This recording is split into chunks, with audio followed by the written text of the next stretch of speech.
Classificação indicativa. Livre para todos os públicos.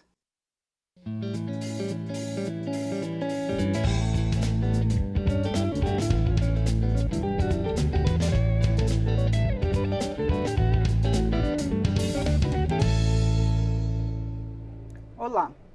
A legalização dos jogos de azar no Brasil sempre dividiu opiniões. Na Câmara dos Deputados, o assunto foi aprovado em uma comissão especial há 3 anos, mas até hoje não foi colocado em pauta no plenário. O Brasil movimenta todos os anos cerca de 20 bilhões de reais com bingos, jogo do bicho, caça-níqueis e apostas online. E segundo os defensores da legalização, deixa de arrecadar mais de 6 bilhões para os cofres públicos. O entrevistado desta edição do Palavra Aberta é o deputado Bacelar, do Podemos da Bahia. O parlamentar é o responsável pelo relançamento da Frente Parlamentar Mista pela aprovação do marco regulatório dos jogos no Brasil. E o programa tem uma produção da TV e da Rádio Câmara. Bem-vindo, deputado Bacelar.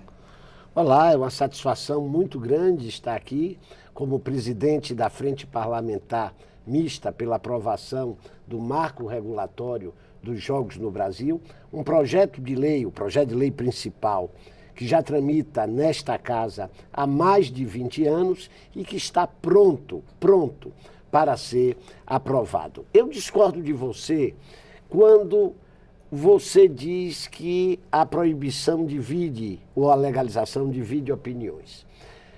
Mas discordo porque tem um fato muito mais pesado do que esse. A proibição dos jogos no Brasil trouxe desemprego, falência, corrupção, falta de investimentos, enfim, foi uma medida altamente prejudicial à economia brasileira. É porque aqui na Câmara a discussão foi grande, até ser aprovado esse projeto na comissão especial. E continua tendo essa discussão, como também continua sendo muito prejudicial ao país a proibição dos jogos.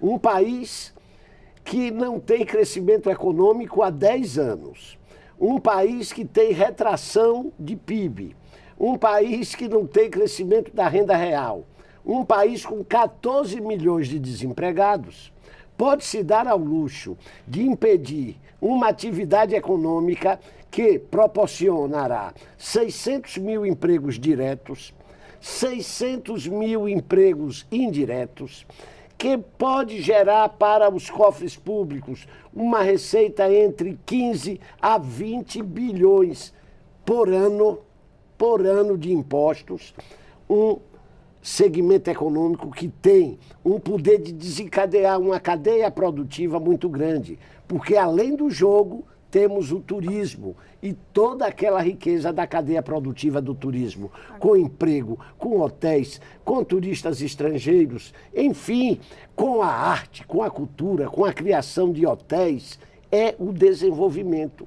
E o país, por questões de fanatismo religioso, porque a proibição que se deu na década de 40, dizem que foi por uma promessa que a mulher do então presidente, o Gaspar Dutra, Dona Santinha, tinha feito e que pressionou Dutra para suspender os jogos. Daí em diante, como é que o Brasil passou a viver? Com jogo ilegal, porque não existe na sociedade a opção não jogo.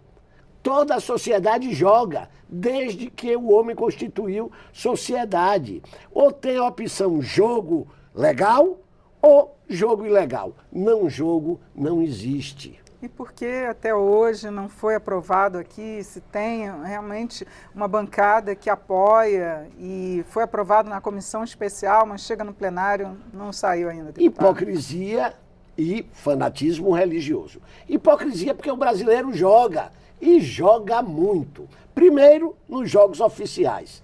As loterias da Caixa Econômica movimentam anualmente 13 bilhões de reais. Teve um prêmio agora, parece que 200 milhões. 200 milhões a Mega Sena. Um país que tem um prêmio de mais de 200 milhões na Mega Sena, quer dizer que não tem jogo? O jogo do bicho. Esse que é o verdadeiro produto brasileiro. O Brasil tem 3 coisas que marcam à sociedade brasileira? O samba, a cachaça e o jogo do bicho. Nem o futebol é tão brasileiro quanto o jogo do bicho. Há mais de 100 anos está o jogo do bicho aí, em mais de 300 mil pontos no Brasil. Se legalizar o jogo hoje, dentro de 15 dias nós temos criado 400 mil empregos no Brasil com carteira assinada, porque o jogo do bicho emprega e emprega ilegalmente. Então, não tem carteira assinada, não tem contribuição para a Previdência, que o ministro Paulo Guedes se preocupa tanto. O jogo do bicho proporcionaria 400 mil pessoas recolhendo para a Previdência. E o jogo online? Qualquer pessoa está em casa agora na internet jogando pôquer e dezenas de outros jogos online. Sabe quanto é que isso, o Brasil, quanto isso movimenta por ano no Brasil? 3 bilhões de reais. E um país... Só no jogo online. Só no jogo online. Um país que não está produzindo, um país que não tem emprego para seus filhos, um país que está retirando 6 bilhões da educação, quer se dar ao luxo de impedir o jogo. Agora, deputado, uma das críticas que foram feitas a esse projeto, que foi aprovado aqui, é de que ele poderia anistiar aqueles que estão sendo acusados da prática do jogo ilegal. Isso procede? Teria realmente essa possibilidade? Isso não acarretaria uma lavagem de dinheiro? Não. Primeiro, que nós vamos deixar de continuar na contravenção. Não é? Mas seria daqui para frente ou anistiaria todos que estariam envolvidos? Todos. E o que é que tem nessa área hoje? A área do jogo, principalmente o jogo do bicho, é formado por empresários modernos, jovens, com uma visão de desenvolvimento do país, de crescimento econômico. Segundo essa história de lavagem de dinheiro, se for assim, nós vamos fechar as joalherias, porque não teve segmento nos últimos anos no Brasil onde se mais lavou dinheiro do que joalheria.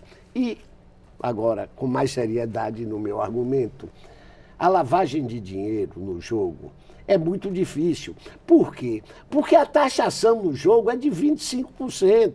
Então, você iria pagar para lavar o dinheiro de saída 25% só aos cofres públicos. Então, isso não é possível. E o Brasil hoje, a Receita Federal Brasileira hoje, tem tantos mecanismos de controle. As grandes redes internacionais já colocam chip, dizem, porque apesar de eu conhecer Las Vegas, de gostar de Las Vegas, eu nunca fui para jogar. Quando eu vou a Las Vegas, vou para ir aos shows, vou para ir para ver lutas, vou para ir para os restaurantes. Hoje Las Vegas, talvez, no turismo de gastronomia, seja o ponto mundial que atrai mais turistas. Imagine que potencial nós estaríamos trazendo para o Brasil desses turistas. Porque, inclusive, nós vamos inverter uma tendência. O Brasil hoje é o maior exportador de jogadores. Não do jogador de futebol, que é também, mas de jogadores que vão apostar.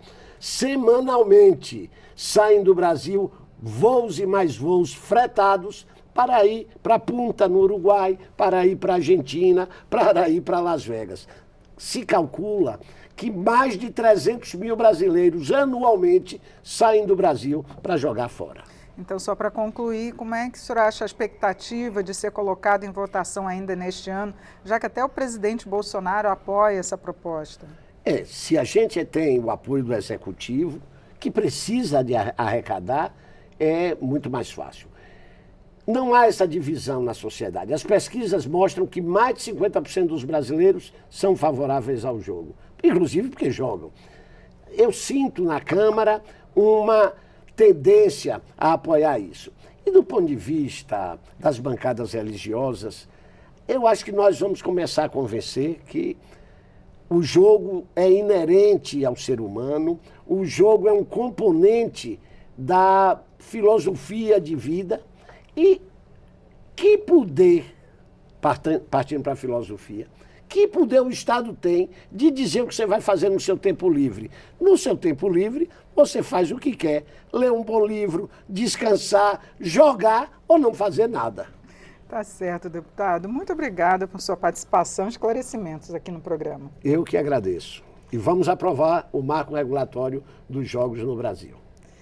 Eu conversei sobre a Frente Parlamentar em Defesa do Marco Regulatório dos Jogos com o coordenador do colegiado, deputado Bacelar, do Podemos da Bahia. Você pode acessar esta e outras edições em nosso site, câmara.leg.br/palavra aberta. Eu sou Regina Assunção, agradeço a sua audiência.